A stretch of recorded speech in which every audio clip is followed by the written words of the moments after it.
What's up YouTube? Coming today with another deck profile, this time on my Noble Knight deck. Deck I really like, mostly because of the artwork, because that's just amazing. This isn't a very competitive build, but this is just something I built for fun. If you're looking for a more competitive build, I suggest you look up some other profiles as well. But yeah, I'm going to show you this one. Just fits my playing style, fits what I like mostly. But yeah, let's get started. First of all, 3 draw. You're going to see this in every single deck for a while. This is probably the best card in the deck. Really amazing opening plays with this and pretty much any Noble Arms spell equip card, along with Noble Knight boards, which is your go-to guy with Madraw most of the time. And this is a good opening, good card to have in your opening hand as well. This is your Power Tool Dragon. Then the 3 Gawain, which is your, I don't know what to compare it to, but you can special summon him from your hand if you have a normal light monster on the field, which all of your Noble Knights are when they're not being equipped with a Noble Arms card. Then I play 1 Drysten and 1 Gwalcheveth. This fetches a Noble Knight monster from your hand, from your graveyard to your hand. This can pop something. Good cards. And then I play the Lady of the Lake engine. So 2 Lady of the Lake and 1 Autorigus. This isn't probably isn't the most competitive. At least you're not going to see the Lakeside Lady in the most competitive builds. Let's put it like that. But I absolutely love this card. It's really pretty. So I decided to play it, and it's actually pretty good. It's not that bad, not as bad as people make it seem.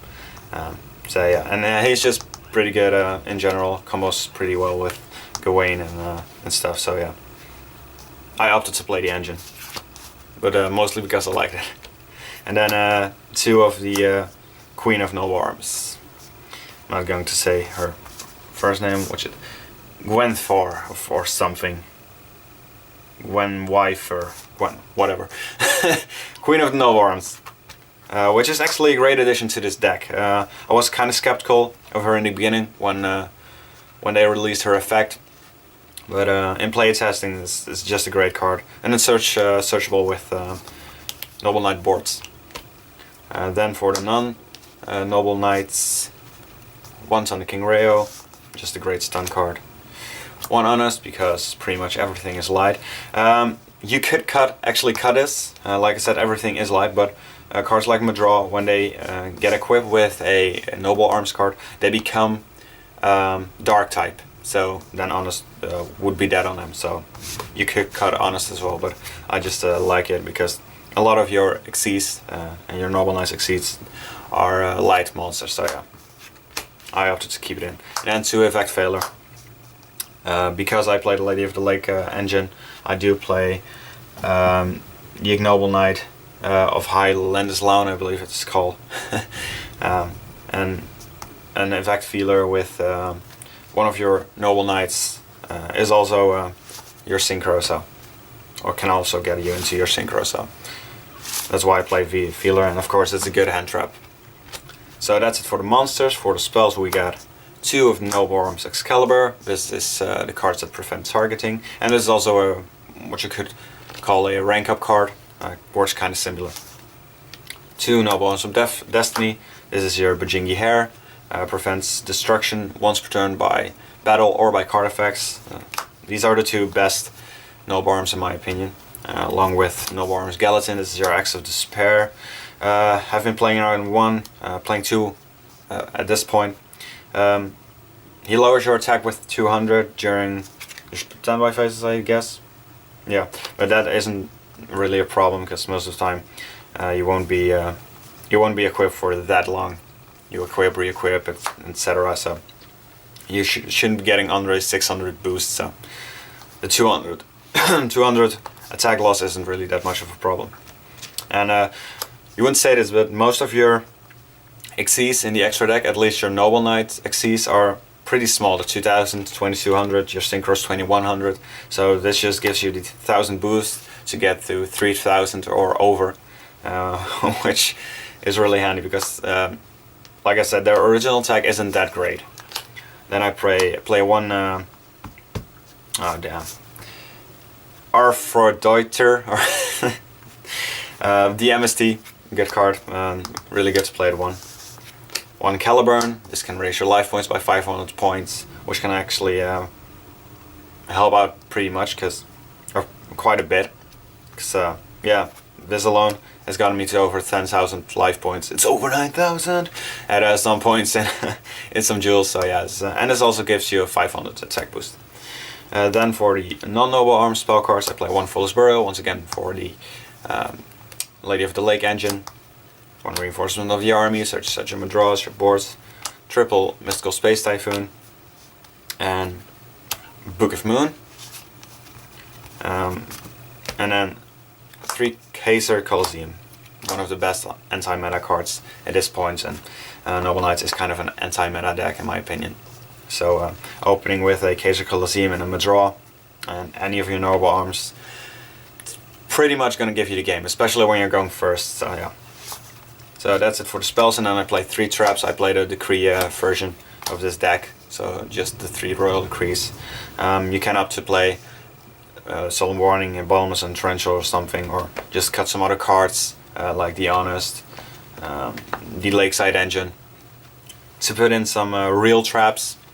But yeah, like I said, I'm playing more of an anti-meta build, and Royal Decree kind of helps for that as well, especially in this meta with Fire Fist being one of the best decks, and you have some other decks. They play quite a lot of traps. It's a decent card against Murmel as well, so yeah. It really stinks in the Bujin matchup because some of the Bujin players also run the triple Decree, and yeah, that matchup's just annoying to play. It's not it's not per se a difficult matchup or a bad matchup. It's just it's a really annoying matchup to play. That's it for the main deck. 40 cards in total, like I always do. I never go over 40. For the extra deck, I play the 2 of the Synchros. This artwork on this card is just amazing. So that's why I play. But he's really good as well. You can search out your deck for noble arms if you destroy something, and on summon you get to equip a noble arm. So yeah, that's he's actually really good.